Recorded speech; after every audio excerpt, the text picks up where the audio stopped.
এমন কিছু কিছু অদ্ভুত লোকও আছে বটে, এমন অদ্ভুত অদ্ভুত প্রশ্ন করে না। একদিন আমি বাজারের ব্যাগ নিয়ে বাজার করতে গেছি, এই সবজি সবজি কিনছি, আচমকা একটা লোকে জিজ্ঞাসা করছে, কি রে বাবু, তুই কি বাজার করতে এসেছিস নাকি? না না, এটা বাজার না, এটা তো ফুটবল গ্রাউন্ড, ওই ওখানে মেসি দাঁড়িয়ে আছে, এক্ষুনি গোল করবে।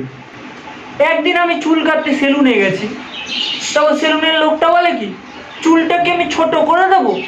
না, চুলটা আমি ছোট করতে আসিনি, বড় করতেছি। বড় করা যায় নাকি চুল?